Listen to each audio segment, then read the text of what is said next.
నమస్కారం. కార్తీక పురాణం 12వ రోజు పారాయణలోకి వచ్చాం. ఈ రోజున లోహాలలో రాగి దానం చేస్తే చాలా విశేషమట. రాగి కాసులు దొరుకుతాయి, దాని మీద త్రిపుర సుందరిదో, వినాయకుడిదో, లక్ష్మీదేవిదో ఏదో ఒక ప్రతిమా విశేషం ముద్రించి ఉంటుంది. అలాంటి రాగి కాసుల్ని దానం చేయాలి. స్వయం పాకం దానం ఇవ్వటం చాలా మంచిది. తర్వాత పరిమళ ద్రవ్యాలు ఏవైనా కూడా మనం తాంబూలంతో పాటు పరిమళ ద్రవ్యాలు కూడా ఇవ్వచ్చట. జాజికాయలు లాంటివి, తర్వాత చందనము, అగరు, కర్పూరము, ఇలాంటి పరిమళ ద్రవ్యాలు ఏవైనా సరే, జాజికాయ, జాపత్రి, పచ్చకర్పూరం ఇవ్వాలి కర్పూరం ఇచ్చేటప్పుడు. వాటిని దానం చేసే రోజట. ఇది చాలా మంచి రోజు అని చెప్తున్నారు. అయితే పురాణంలో ఏం చెప్పారో చూద్దాం. వశిష్ఠ మహాముని ఇలా చెప్తున్నారు. కార్తీక మాసమునందు సోమవారం అత్యద్భుత ఫలప్రదం. సోమవారం కంటే శనిత్రయోదశి 100 రెట్లు ఫలితం ఉంటుంది. కార్తీకంలో వచ్చే శనిత్రయోదశి చాలా ఫలితాన్ని ఇస్తుందట. 1000 రెట్లు ఫలితం ఇస్తుంది. ప్రయత్నం చేసుకోండి. ఆ రోజున ఏదైనా శని సమస్యలు ఉన్నవాళ్ళు, లేని వాళ్ళు కూడా అందరూ చేయొచ్చండి, చేసుకోవచ్చు, మంచిది. ఏదైనా శని విశేషాలతో బాధపడే వాళ్ళు ఉంటారు కదా కొంతమంది, వాళ్ళు కనుక ఖచ్చితంగా ఈ శని త్రయోదశి నాడు ఏదైనా చేసుకుంటే కనుక అది 1,000,000 రెట్లు ఫలితాన్ని ఇస్తుందట. త్రయోదశి కంటే కార్తీక పౌర్ణమి 1000 రెట్లు ఫలితాన్ని ఇస్తుంది. పౌర్ణమి కంటే శుద్ధ పాడ్యమి 1,00,000 రెట్లు అధిక ఫలితం. శుద్ధ పాడ్యమి కంటే ఏకాదశి 1,000,000 గుణ ఫలప్రదం. అంతిమ ఏకాదశి కంటే కూడా, అంటే తర్వాత వచ్చే ఏకాదశి కంటే కూడా శుద్ధ ఏకాదశి, శుద్ధ ద్వాదశి 2 అత్యద్భుతమైన ఫలితాలను ఇస్తాయి. అయితే కొన్ని ప్రాంతాల్లో ఏంటంటే పౌర్ణమి తర్వాత నెల మారిపోతుంది. మనకి ఒరిస్సా ఆ ప్రాంతాల్లో ఎట్లా ఉంటుందంటే పౌర్ణమితోటే వాళ్ళ నెల ఎండ్. మనకి అమావాస్యతోటి మాసం అవుతుంది కదా, వాళ్ళకి పౌర్ణమితోటే అవుతుంది. వాళ్ళ ప్రాంతాల్లో పద్ధతి ఎట్లా ఉన్నా మనకి మాత్రం పౌర్ణమికి ముందు వచ్చేటువంటి శుద్ధ ఏకాదశి, శుద్ధ ద్వాదశి చాలా విశేషమైన ఫలితాన్ని చెప్తారు. అంబరీషోపాఖ్యానంలో కూడా శుద్ధ ఏకాదశి చెప్పబడిందట. మోహం చేత కానీ, ఒకవేళ తెలియక మన లెక్క ప్రకారం, అంటే సౌత్ ఇండియాలో లెక్క ప్రకారం లేదా తెలుగువారి లెక్క ప్రకారం, ఈ తొలి ఏకాదశి నాడు, మొదటి ఏకాదశి నాడు శుద్ధ ఏకాదశి నాడు చేయకపోయినా కూడా తర్వాత ఏకాదశి నాడు, అంటే బహుళ ఏకాదశి నాడైనా ఉపవాసం చేసి గీతవాద్య పురాణాలతో, అంటే రాత్రంతా గనక మనం జాగరణ చేసే వాళ్ళకి సమస్త పాపాలు పోయి విష్ణులోకంలో నివసిస్తాడట.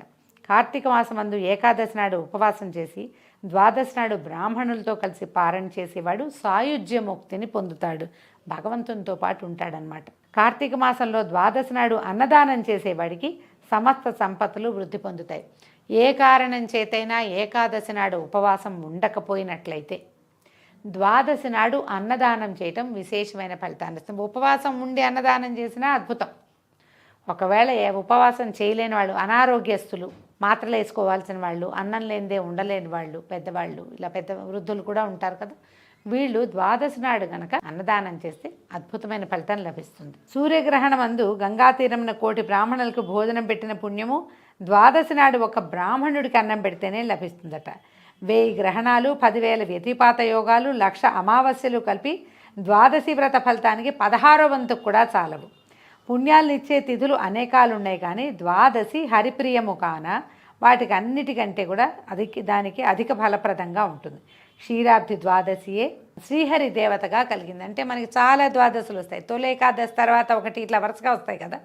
కానీ హరి ఉత్థాన ఏకాదశి ఏ రోజునైతే హరి నిద్రలేస్తాడో కార్తీకంలో, ఆ మరుసటి ద్వాదశి ఆయనకి అత్యంత ప్రీతిపాత్రమట. ఈ రోజున చేసే దానము, జపము, తపము, భోజన భాజనాదులు అవన్నీ కూడా అత్యద్భుతమైన ఫలితాన్ని ఇస్తాయి. ఎందుకంటే ఆయనకి అత్యంత ప్రీతిపాత్రమైన సమయం. ఆయన నిద్రలేస్తే దేవతలంతా ఈ రోజున ఆయనకి కళ్యాణం జరిపించి విశేషమైన సేవా కాలాలు జరుపుతారు. కాబట్టి ఇది మంచిది అని చెప్తున్నారు. స్త్రీ కానీ పురుషుడు కానీ కార్తీక శుక్ల ద్వాదశి నాడు పాలిచ్చే ఆవుకి బంగారపు కొమ్ములు, వెండి డెక్కలు చేయించి పెట్టి పూజించి దూడతో కూడా గోదానం చేస్తే కనుక ఆ గోవుకి ఎన్ని వేల వెంట్రుకలు ఉంటాయో అన్ని వేల ఏళ్ళు స్వర్గ నివాసం కలుగుతుంది. ఇది వరకట్లో అట్లా చేసేవాళ్ళండి. గోదానం అంటే కొమ్ముకి ఇవి పెట్టేవాళ్ళు అనమాట, కవచాలు. కాలు గిట్టలు కూడా బంగారు గిట్టలతో దానం చేసేవాడు శ్రీరామచంద్రుడని రామాయణంలో కూడా చెప్పబడింది. అవకాశాన్ని బట్టి చేస్తాము, ఎంత కుదిరితే అంత. ఆ గోదానం చేసినా కూడా మంచి ఫలితం లభిస్తుందట. కార్తీక మాసంలో ద్వాదశి నాడు భక్తితో వస్త్రదానం చేసేవాడు పూర్వజన్మార్జిత పాపాలని నశింపజేసుకుని వైకుంఠలోకానికి వెళ్తాడు. ఇందులో సందేహం లేదు.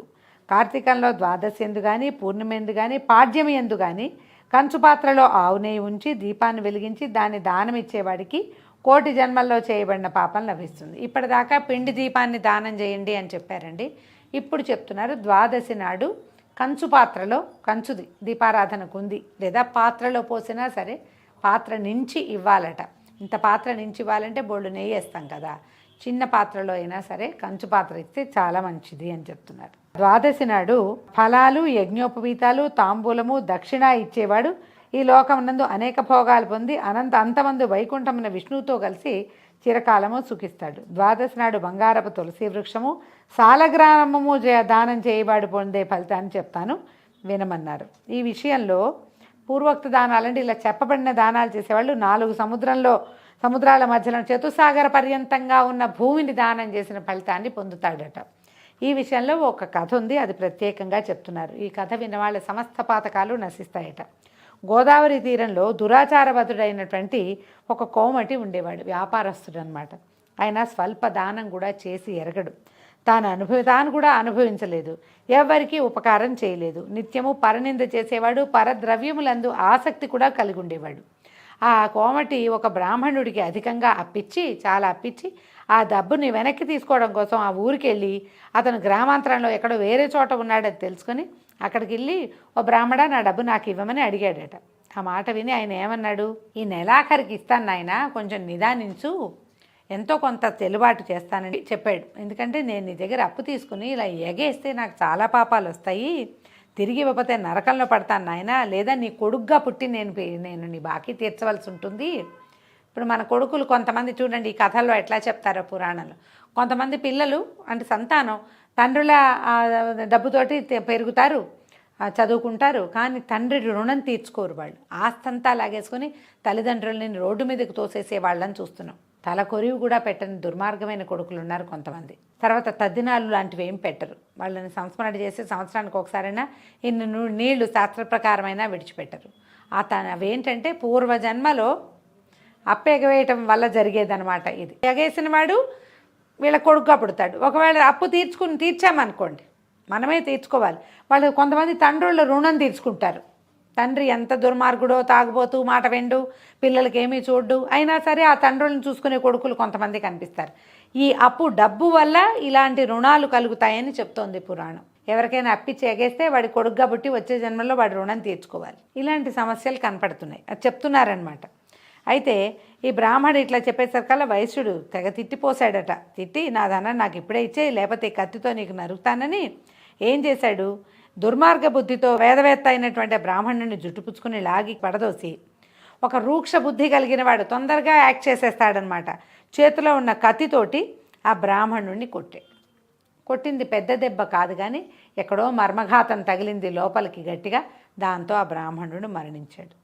తర్వాత కోమటి రాజదండన వస్తుందన్న భయంతో అక్కడి నుంచి పరిగెత్తి పారిపోయి ఎవరికీ చెప్పకుండా, ఇంత పని చేశానని సిగ్గుపడకుండా, తన డబ్బు రానందుకు మాత్రం దుఃఖిస్తూ కొంతకాలానికి ఎప్పటికో మృతి చెందాడు.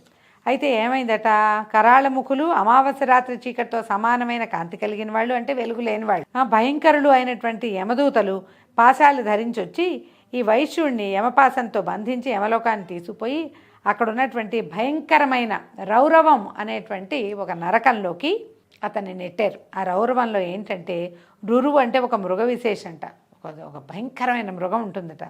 ఆ రురుమృగంలో ఏంటంటే దానికి నోట్లో నుంచి ఏమో మంటలు వస్తుంటాయి.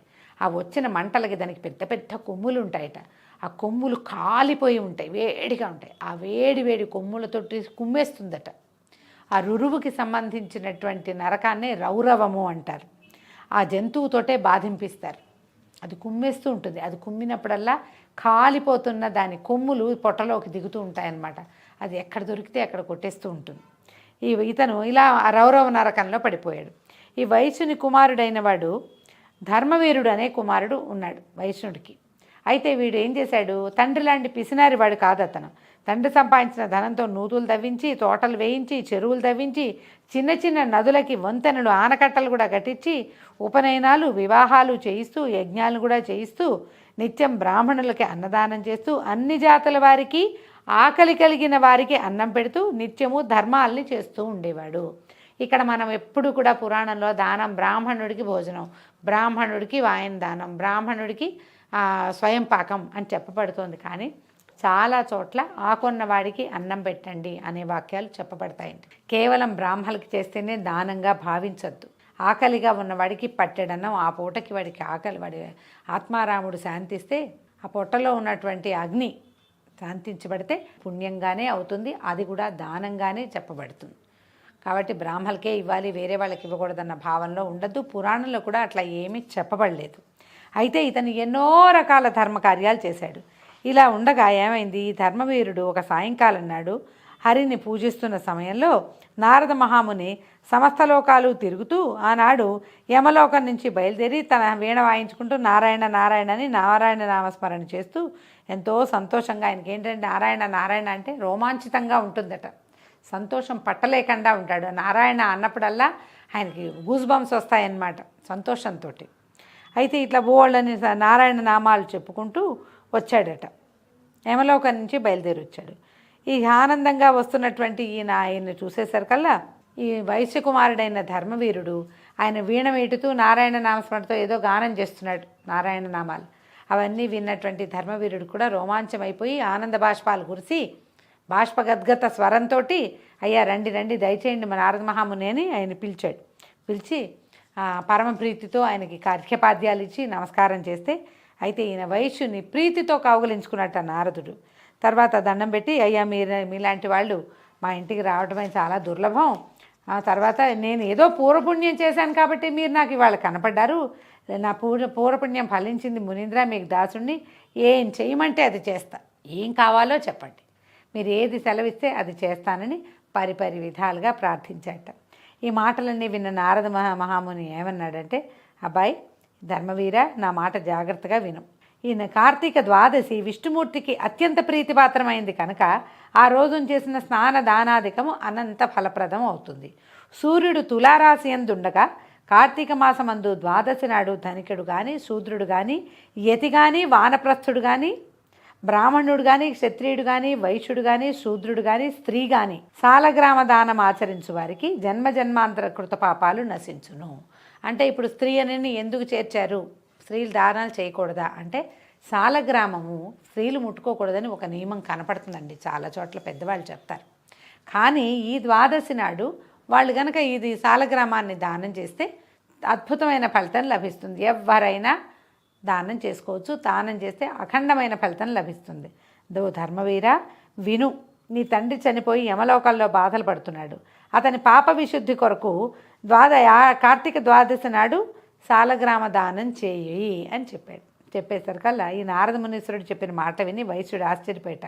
మునీంద్ర, నాకు చాలా తెలుసు, గోదానము, భూదానము, తిలదానము, సువర్ణదానము మొదలైన మహాదానాలతోటి కాని ముక్తి నేను ఎప్పటి నుంచో దానం చేస్తున్నా మా నాన్న కోసం, వీటి వల్ల పెద్దగా అవటం లేదు, ఈ శిలాదానంతో ఎలా అవుతుంది, పైగా శిలాదానం వృధంగా చేయటం ఎందుకు, అది భక్ష్యం కాదు, భక్షణం కాదు, భక్షము భోజ్యము కాదు, తర్వాత ఈ రాతిని పిచ్చివాడు తెలివి తక్కువ వాడిలాగా నేను దానం చేయను అని చెప్పాడు. ఇలాగ సాలగ్రామం అంటే ఏమిటి, ప్రతి సంవత్సరం ఇది ఒక ప్రశ్న వస్తుందండి. సాలగ్రామము ఒక శిలా విశేషం. ఇది మనకి గండకీ నదిలో, నేపాల్ నుంచి ప్రవహించేటువంటి గండకీ నదిలో దొరుకుతుందని చెప్తారు. సాలగ్రామ శాస్త్రం విశేషమైన శాస్త్రం. ఆ గండకీ నదిలో దేవతలు అక్కడ భృంగ రూపాలతోటి, తుమ్మెదల రూపంతో తిరుగుతారని, విష్ణువుని శిలాస్వరూపం పొందమని బృందాదేవి శపిస్తే విష్ణువు యొక్క స్వరూపాలే ఈ సాలగ్రామాలు అని చెప్తారు. ఆయన శిలారూపం పొందాడట. ఆ శిలారూపాన్ని ప్రార్థిస్తున్నటువంటి భృంగాలు దాని మీద తిరుగుతూ ఉంటే వాళ్ళు చేసి ఏ స్వరూపంలో విష్ణువుని వాళ్ళు ధ్యానించారో ఆ స్వరూపపు ఒక ఇది గుర్తు ఆ సాలగ్రామం మీద పడుతుందట, ఆ శిలాస్వరూపం మీద. అందుకని ఈ విష్ణుసాల గ్రామాల్లో కొన్ని కూర్మసాల గ్రామాలు అలా కూడా ఉంటాయి. ఈ తుమ్మెద ఎక్కడైనా తిరిగితే దాని రెక్కల తాకిడికి కొంచెం చిన్న గ్రూవ్స్ లాంటివి పడతాయి, గుర్తులు. ఈ గండకీ నదిలో దొరికేటువంటి శిలాస్వరూపాలన్నీ విష్ణు స్వరూపాలుగా భావిస్తారు. సాలగ్రామం అంటే అది. అవి సాధారణంగా గుండ్రగా చిన్నటి నల్లటి రాతి స్వరూపాల్లో మనకి కనిపిస్తాయి. ఈ సాలగ్రామార్చన చాలా విశేషంగా చెప్తారు. సాక్షాత్ విష్ణువుకి చేసినట్టే ఆ సేవ. ఇప్పుడు సాలగ్రామాన్ని దానం చేస్తే విష్ణుమూర్తిని దానం చేసినట్టే. దాంట్లో రకరకాల స్వరూపాలు ఉంటాయి. ఒక్కొక్క అంటే ఈ దశావతారాల్లో ఒక్కొక్క రూపం కూడా దాని మీద ఏర్పడుతుంది. చిన్న హోల్ ఉండి దానికి ఒక బంగారపు రంగు కనపడుతుంది. ఆ హోల్లో చాలా చిన్న సూక్ష్మమైన రంధ్రాలు కూడా ఏర్పడతాయి. ఇది నేపాల్ వైపు నుంచి మనకి దొరుకుతాయి. మనకి దేవాలయాల్లో కనిపిస్తాయి. మనకి వెంకటేశ్వర స్వామికి సాలగ్రామ మాల ఉంది. కొన్ని దేవాలయాల్లో మనకి మీరు గమనించండి, విష్ణు ఆలయాల్లో యువతల ఒక పళ్ళెల నిండా ఇట్లా రాళ్ళు చిన్న చిన్నవి గుండ్రటివి పెట్టి కనబడతాయి, శిలాస్వరూపాలు. అవి సాక్షాత్తు సాలగ్రామాలే. వైష్ణవారాధన క్రమంలో సాలగ్రామార్చన చాలా విశేషమైనది. విష్ణువుని ఆరాధించినట్టే, అంటే స్వరూపుడైన విష్ణువుని ఆరాధించినట్టే అని చెప్తారు. సాలగ్రామ తీర్థం కూడా చాలా విశేషమైనది. అభిషేకం చేసిన జలం ఎలా మనం లింగాభిషేకం చేసి తీర్థం తీసుకుంటామో, సాలగ్రామార్చన చేసి తులసితోటి సాలగ్రామాన్ని అర్చించి ఆ తీర్థాన్ని తీసుకుంటే ముక్తి లభిస్తుందని చెప్తారు. ఆ సాలగ్రామాన్ని దానం చేయమంటే, ఇది శిల కదా, శిలాదానం వల్ల ఏమవుతుంది? తిలలు దానం చేస్తే తింటారు, సువర్ణం దానం చేస్తే బంగారాన్ని ధరిస్తారు, లేదా అమ్ముకొని ఏదైనా భక్ష్యభోజ్య పానీయాలు ఏదో సంపాదించుకుంటారు. శిలనే దానం చేయటం వల్ల ఏం లభిస్తుందని ధర్మవీరుడు ససేమిరా అన్నట్టు. ఇంకేదైనా చెప్పు చేస్తా, శిలాదానం వల్ల వచ్చే ప్రయోజనం లేదు, నాకేమీ వస్తుందో నాకు తెలీదు, అవతల వాడికి ఇచ్చిన వాళ్ళకి ఉపయోగపడాలి కదా, ఏమీ ఉపయోగపడదు కాబట్టి నేను చేయనన్నాడు. నారదుడు ఇంకా ఎంత ఆయన నొక్కి చెప్పినా కూడా ఇతను వినలేదు, ఆయన అంతర్ధానం అయిపోయాడు. కొంతకాలం తర్వాత ధర్మవీరుడు మృతి చెంది మహాత్ముల మాట వినని దోషం చేత, సాలగ్రామ దోషము చేయనని చెప్పిన దోషం చేత కూడా నరకమందు బాధలుంది. తర్వాత 3 సార్లు వ్యాఘ్రంగా అంటే పులిగా జన్మించి, తర్వాత 3 సార్లు కోతిగా పుట్టి, దాని తర్వాత 5 సార్లు వృషభంగా మళ్ళీ పుట్టి, తర్వాత 10 మార్లు స్త్రీగా జన్మించి గతభర్తయ్యై వైధవ్యాన్ని పొంది ఉన్నాడు. స్త్రీగా జన్మిస్తే ఏం తప్పండి? తప్పేమీ లేదు. కానీ ఆ కాలంలో స్త్రీలకి అన్ని అధికారాలు లేవు. పైగా భర్తలు గతించిన వాళ్ళకి చాలా రకాలవి చేసుకునేందుకు, ధర్మం ఆచరించేందుకు అవకాశం ఉండేది కాదు. పూజా పునస్కారం చేసుకునేవాళ్ళు, పూజలు చేసుకునేవాళ్ళు, కానీ ఎక్కువ ధర్మాధికారం లభించేది కాదు. గత భర్తగా వైధవ్యాన్ని పొంది ఉన్నాడట. ఇలా 10 జన్మలు గడిచిన తర్వాత 11వ జన్మ ముందు ఒక యాచకుని కుమార్తెగా జన్మించాడు. తర్వాత కొంతకాలానికి యవనం రాగానే తండ్రి తగిన వరుడికిచ్చి వివాహం చేశాడు. కానీ పూర్వకర్మ వల్ల ఆ వరుడు అప్పుడే మరణించాడట. దాన్ని చూసి ఆ చనిపోయినటువంటి అల్లుని బంధువులందరూ వచ్చి, ఇలా వైధవ్యం కారణం ఏమిటి అనేసరికల్లా అప్పుడు ఇతను బాగా ఆలోచించుకుని ఆ అమ్మాయి యొక్క జాతక విశేషం అంతా చూసి కుమార్తె యొక్క తన కూతురు యొక్క పూర్వ పుణ్యము పూర్వ పాపాన్ని తెలియజేశాడట. ఇలా చెప్పి ఈయన ఏం చేశాడు, అప్పుడు కార్తీక మాసం అవటం వల్ల కూతురు యొక్క పాపముల నాశం కోసం జన్మాంతరార్జిత పాపనాశన సమర్థమైనటువంటి సాలగ్రామ దానాన్ని కార్తీక సోమవారం నందు వేదాంతవేత్త అయినటువంటి ఒక బ్రాహ్మణుడికి దానం చేశాడు. ఆ రోజు సోమవారం అవటం వాళ్ళ అదృష్టం. పూర్వజన్మార్జిత పాపాన్ని కూడా హరించేది ఏమిటంటే కార్తీక మాసంలో సాలగ్రామ దానం చేయటం. ఇది మనం కొత్తదే కొని దానం చేయవలసిన ఇది కూడా లేదండి. పురోహితులు ఎవరికైనా కనుక చెప్తే వాళ్ళు సాంగంగా సాలగ్రామాన్ని మనకిచ్చి మన చేత దానాన్ని స్వీకరించి కూడా మనకి దాన ఫలితం అందేలాగా చేస్తారు. అలాంటి విధి కూడా మనకు కనిపిస్తుంది. ఈ సాలగ్రామ శిలాదాన మహిమ చేత కూతురి భర్త తిరిగి జీవించాడు. తర్వాత దంపతులిద్దరూ సుఖంగా చిరకాలం ఉండి స్వర్గానికి పోయి, బహుకాలంలో చాలా కాలం స్వర్గంలో ఉండి తిరిగి భూమి యందు జన్మించి బ్రాహ్మణుడిగా పుట్టాడు. అయితే పూర్వ పుణ్యం చేత అతనికి జ్ఞానోదయం అయిందట. ప్రతి సంవత్సరం నందు అతను ఏం చేసేవాడు, కార్తీక సోమవారాన సాలగ్రామ శిలాదానం చేసి ఆ పుణ్యంతో మోక్ష సామ్రాజ్య పదవిని పొందాడు. రౌరవ నరకమందున్నటువంటి వాని తండ్రి కూడా సాలగ్రామ దాన మహిమ చేత ముక్తుడయ్యాడు. కాబట్టి జనక మహారాజా, కార్తీకమందు సాలగ్రామ దానము చేత హరి సంతోషించును, అందులో ఎటువంటి సందేహము లేదు. పాపకర్ములు, కోటి జన్మలలో చేసిన పాతకములు, కార్తీక శుద్ధ ఏకాదశి నాడు ఉపవాసము, ద్వాదశి నాడు సాలగ్రామ దానాదుల చేత పోగొట్టుకోగలుగుతారు. కార్తీక మాసమందు సాలగ్రామ దానం వల్ల సమస్త పాపాలు నశిస్తాయి. ఇది ముఖ్యమైన ప్రాయశ్చిత్తము, ఇంతకంటే వేరే ప్రాయశ్చిత్తం లేదు, ఇందుకు సందేహం లేదు అని చెప్పాడు. దీంతో 12వ రోజు పారాయణ పూర్తయిందండి. రేపు ఉదయం 13వ రోజు పారాయణతోటి మళ్ళీ కలుసుకుందాం. నమస్కారం.